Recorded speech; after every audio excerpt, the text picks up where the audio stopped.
Friends, peace be with you. In our talk, today,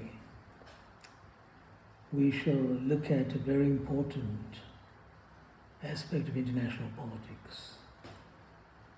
The talk is entitled Flashpoints, the underlying factor. It's an attempt to understand what the underlying cause is of the tensions and the frictions that confront us today. A lot of people are talking about the flashpoints in international politics today.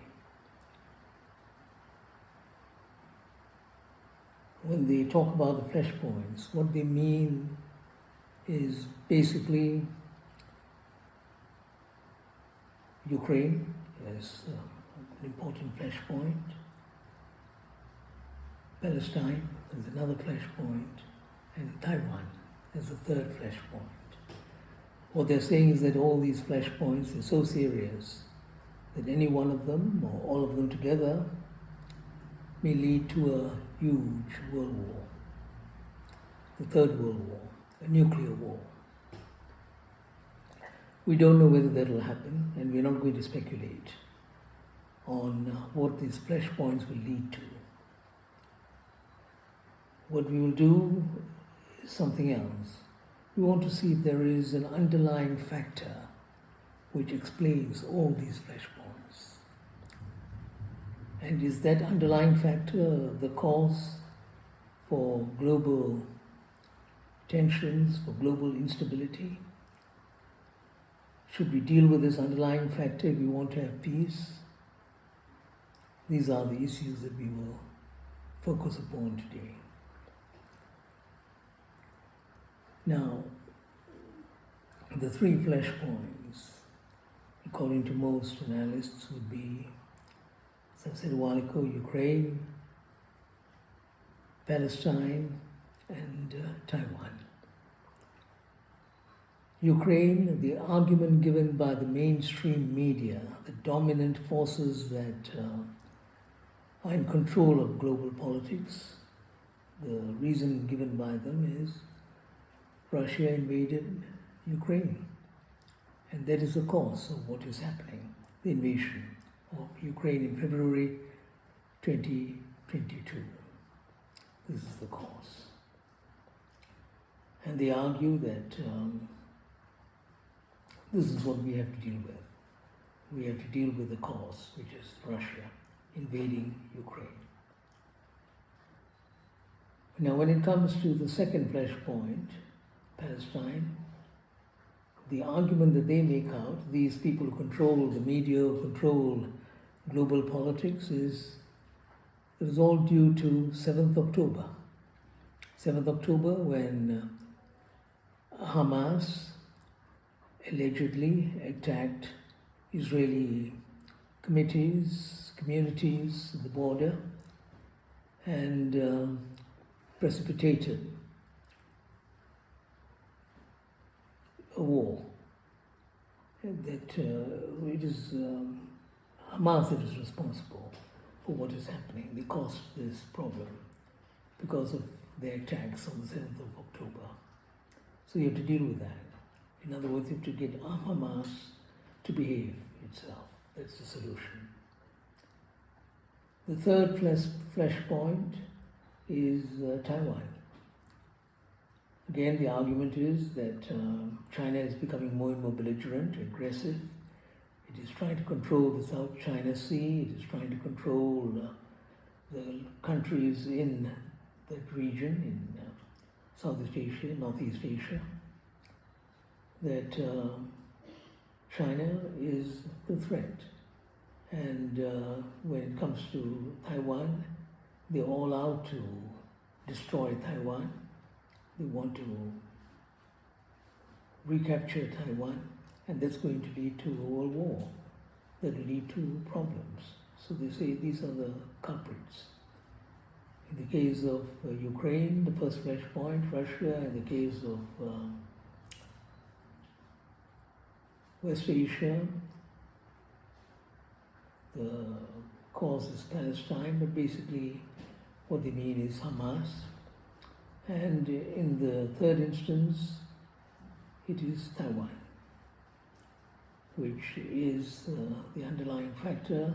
China is trying to retake Taiwan and to suppress the independence movement in Taiwan.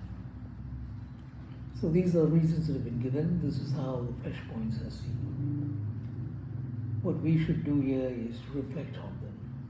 Are these narratives that are believable? Are they credible? Is there something else behind these three flashpoints? Our argument is that the way in which they've been presented to the world by the global media, dominated by the West and by Zionists in particular, that the presentation is false. Let's look at each of the three flashpoints very quickly. In the case of Ukraine, Russia was responding to a situation. And what was the situation? It was the expansion of NATO. The expansion of NATO by incorporating former members of the Warsaw Pact, that was part of the old Soviet Union, by bringing in forces that were opposed to Russia. They were expanding, strengthening themselves. The aim was to draw in Ukraine, which is, of course, very important in strategic terms to Russia and to that region. They're going to bring in Ukraine into their fold, and they were threatening Russia. And this is why Russia reacted. Russia reacted to NATO and the US, who were expanding their power.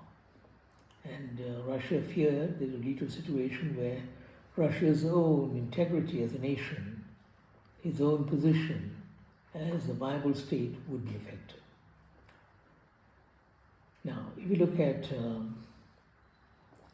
West Asia, Palestine, who would believe that all these challenges related to Palestine, Israel, and so on started on the 7th of October? It's a joke to argue that it began on the 7th of October. We know that the issue of Palestine, of Israel, of what has happened in that part of the world is a long history. In terms of what we're dealing with today, it has got a 75-year history, 75 years, starting in 1948, when Israel was established at the expense of Palestine, because of the power that the West commanded over the United Nations at that time. They established this entity called Israel. And the purpose was basically to safeguard their interests, to protect their interests in that region. They made it very clear. In fact, an American leader once said that if there wasn't Israel, we would have invented it in order to defend and perpetuate our interests. And that's the whole purpose behind Israel. Israel is not part of West Asia in that sense. It has been imposed upon the region for the purposes of protecting, perpetuating Western interests, and the interests of the United States in particular, in geopolitical terms, in terms of economics, in terms of power. Don't forget that that part of the world, that region, is the region that is very rich in oil and gas. It is a region that is rich in resources. It has got the most strategic waterways in the world, from the Mediterranean to the Suez Canal to the Red Sea to the Straits of Hormuz. All of them are there in that region. Someone once said, he who controls those strategic highways controls the world. So that region is very important for global control, for dominance, for hegemony. And this is why the United States is so determined to hold on to Israel, and Israel in turn is using the United States for its own purpose, in order to control, dominate, and subjugate that region for its own interests. So that's what's happening. But this is never discussed in the media. The truth is never told. Third example, Taiwan. Taiwan is a state that came about as a result of the problems created by the United States of America and to a lesser extent Japan in that region after the Second World War. They wanted control over that region. Initially it was China that was part of that network of control. And then of course they lost China in the 1949 revolution. Once they lost China, they were desperate, and Taiwan was a gift to them because, you know, the Kuomintang regime, they fled to Taiwan. They set up their shop in Taiwan, and the US began to back Taiwan. Gave them everything that they wanted, you know, weapons and money, and helped them in trade, in international economics, in every area that you can think of. So Taiwan is a tool of US power. So if you look at all these three situations, Taiwan, Palestine, and Ukraine, it's clear that the underlying factor is the US desire for control and dominance, the hegemony. This is what they're after. They want to make sure that their hegemonic power will not be threatened. And they feel that today, more than perhaps at any time since the Second World War, that power is being challenged by the rise of China, by the rise of other countries, by Russia's re-emergence as military power, by Iran's steadfastness in that region, its ability to remain a force in spite of all the sanctions and all the blockades and everything else you can think of. So they're afraid of these three countries, Russia, China, Iran. And if you look at these three situations, they're targeted at these three countries. In the case of Ukraine, Russia; in the case of Taiwan, China; and in the case of Palestine, well, of course, it's Palestine, it's Israel that is being used as a tool.